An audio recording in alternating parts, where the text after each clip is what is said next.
All right, so doing another recorded lesson for you guys, this time for my full credit class. This is the lesson from May 4th, 2022. Yes, we're already in May.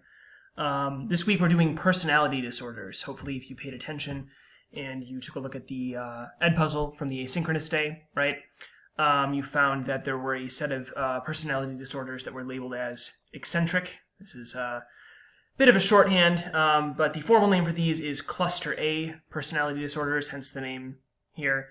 This includes 3 disorders: paranoid personality disorder, schizoid personality disorder, and schizotypal personality disorder.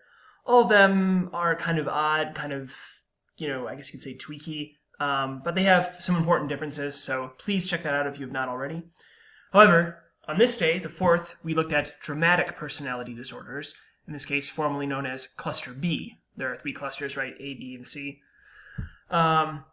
Anyway, so a few parts to this particular lesson. Let's get right into it. There was a DIN. The DIN is basically multiple choice on the reading that I asked you to do. The reading itself was a section in the textbook on personality disorders, but specifically focusing on 2 personality disorders: borderline personality disorder and antisocial personality disorder, right? We're going to talk mostly about them in this lesson, right?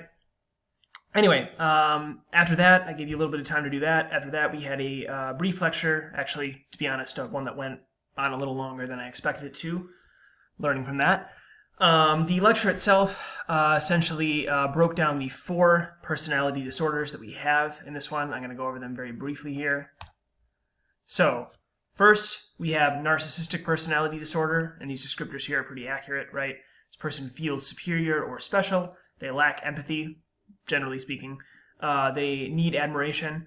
They have a strong need for admiration. Sorry, not just they need admiration, but they have an excessively strong need for admiration. They tend to exploit others, and they're extremely sensitive to rejection, right?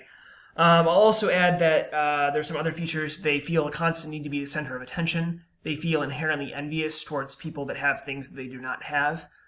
Essentially, this person cannot really conceive of the world beyond themselves, right? It's actually somewhat normal for like a young child to be what we call egocentric. That means they have difficulty seeing the world from anybody's perspective other than their own. So if they think, for example, chocolate ice cream is the best flavor of ice cream, then they're like, oh yeah, everybody's favorite flavor of ice cream is chocolate, right? That's just everyone's, right? Because it's mine, it has to be everyone's. For a little kid, that's not an abnormal thing to think.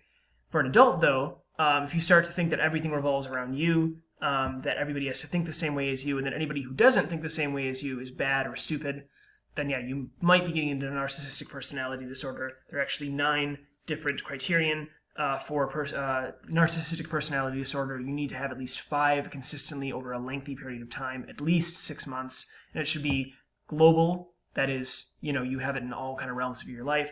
Sometimes this is even confirmed by having other family members, right? People who are close to you or friends or coworkers speak to the therapist and kind of confirm that, like, yeah, they're like this at work, they're like this at home, they're like this at school, they're just always like this, right?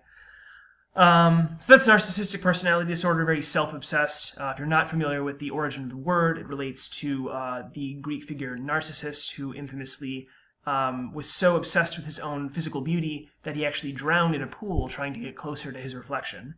So, yeah. Anyway, next one. Histrionic personality disorder. I don't know if you've ever heard the term histrionic or histrionics before, but as an example, right, if, say a student got in trouble for some reason, and they came into my class and they're like, Mr. Usher, I can't play my PS5 anymore. This is the worst thing that's ever happened. I might be like, whoa, what's with the histrionics, right? Because, yeah, they're upset, but is that emotional reaction in proportion to the thing that happened, right? Is not being able to play the PS5 for, like, say, a week the worst thing that's ever happened to anybody? Obviously not. The emotional reaction is super intense and beyond what we would consider normal for that situation, right?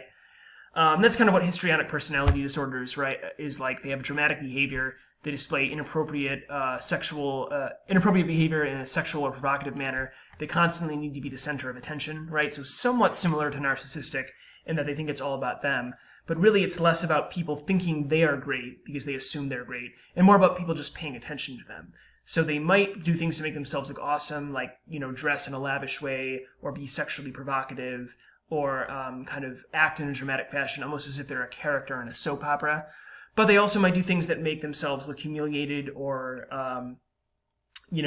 sad or something negative. As long as they're getting that attention, that's what they really want, right? So this person kind of does not relate to people in an emotionally normal or healthy way. They don't seem to have normal emotional interactions with other people, right? Instead, they put on facades, they put on exaggerated expressions of emotion. That's what histrionic personality disorder is. Similar to narcissistic, right? There are 9 features to this. You need to have at least 5, right? And you need to have them over a long period of time. They need to be global. They need to be clearly dysfunctional. And they can't be due to some other kind of mental illness, right? So maybe if you're on some kind of drug that makes you kind of swing wildly between different moods and seem to be ecstatic about things, yeah, that's obviously not histrionic personality disorder. It's the drug, right?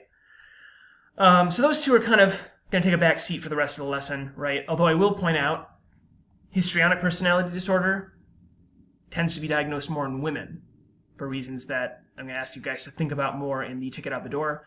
Narcissistic personality disorder, by contrast, tends to be diagnosed more in men. Basic question here is, and think about this, is this something inherent about males and females in the human species, something biological maybe? Or is it more of a sociological thing, right? Do we kind of see some of these behaviors, right, and think, oh, that's more male, so we notice that more in men. And yeah, this is a little bit more female, so we notice that more in women. Could be. There are similar ones moving on, because the next disorder we have is borderline personality disorder. Now, this isn't really mentioned here, but borderline personality disorder essentially is a personality disorder where the person, to put it in terms of Erik Erikson, the guy that we did our first project on, never resolves their 5th stage. So hopefully you kind of remember the 5th stage, the stage where I made you do the essay, right, where you wrote about who am I, what is my sense of self, that kind of a thing. People with borderline personality disorder, usually because of trauma or abuse in their past, don't have that, right? Hence identity issues, right? Fundamentally, they don't have a clear sense of who they are. They're broken inside, or that's how they feel, right? So they can have a sense of worthlessness. They can shift rapidly between different kinds of interests and personalities. Their emotions can shift with that. They can turn on people really easily. They can rely on other people overly for a sense of self, which is not healthy. So yeah, these things that you have here, intense emotions, fear of abandonment, unstable relationships, identity issues, those are all accurate. But what I want you to understand is that fundamentally, this person deep down does not feel like they know who they are and might even feel that they are nothing inside. And so they try to kind of cover up that and bury that with any kind of extravagant thing they can put around them, right? And that leads to a very volatile life and a very volatile series of relationships. One of the other key things to note here is because these people are trying to feel any sense of, feeling in their life, and also because it seems to get them attention and it seems to get them some kind of recognition from others. Self-injury, such as cutting, right? Cutting your body, maybe, is very common amongst these individuals. Also, attempts or claimed attempts of suicide are very common amongst people with this disorder. Now, that doesn't mean they're actually going to kill themselves. In many cases, in fact, they're not intending to kill themselves. They're just trying to create the emotional reaction in others from this threat of killing themselves, right? That doesn't mean you shouldn't take it seriously. You absolutely should. If you ever think anybody is suicidal or is thinking about ending their lives, please, please, please act on that. Call the police, call the suicide hotline, call somebody that you know and trust, right? But yeah, so borderline personality disorder, somewhat similar to histrionic in terms of some of the drama, but ultimately it's rooted more in a desperate attempt to find some semblance of self, and less in a kind of basically pained feeling from not being paid attention to, right? Then finally, there's the big dark one, antisocial personality disorder, right? So antisocial personality disorder essentially is a personality disorder where people consistently violate the rights of others and do not regard other people as deserving to be treated in a ethical or moral fashion, right? So right, wrong, they might kind of logically understand these things, but they don't care. It doesn't matter to them. It doesn't register to them. It's not important, right? So they disregard rules. They disregard the rights of others. They're deceitful. They're manipulative. They're aggressive, right? Very bad for the life overall, right? Typically what we find is that earlier on, these people are diagnosed with a condition called conduct disorder. That's something that's diagnosed in teenage years, like where you guys are. It's characterized by things like excessive violence against others, setting fire to things, torturing animals, stealing, making threatening statements to others, being sexually aggressive towards others, that kind of a thing. And so if you don't nip that in the bud, like, quick, it can become this, and this can lead to a pattern of criminal behavior, even to a pattern of becoming like a serial killer or a murderer. Some of the most infamous serial killers in history have been diagnosed with antisocial personality disorder, although it's important to note that most people who are diagnosed with this obviously do not become serial killers. They may do a lot of bad things, but they don't become that bad. So, antisocial personality disorder, that's the final one here. You need this previous diagnosis of conduct disorder, and you need to have at least, I believe, 3 out of 6 different criterion, right, that include things like lack of remorse, not taking responsibility for one's actions, aggressive behavior, general disregard for rules, right? So that can be anything from small as like, you gotta come in dress code, to anything like, you can't, expose yourself in front of children, right? So this person doesn't care about rules, generally speaking, regardless of how severe they are, right? To learn a little bit more about that, and to kind of give a more positive spin to this, I want you to check out the video that I have here with this gentleman, interview with a sociopath. Check out at least the first 3 minutes or so. Basically, this guy describes what it's like internally for him to have antisocial personality disorder, or APD. But he also points out that he's actually worked quite a bit to, in a sense, generate the behaviors that a quote-unquote normal person has, even though internally he doesn't always understand why it's important to, say, sympathize with somebody who's lost a loved one, or, avoid pushing somebody out of the way if you want something, right? Anyway, there's that. Next is the Ed puzzle. The Ed puzzle is titled Personality Disorders, Crash Course Psychology number 34.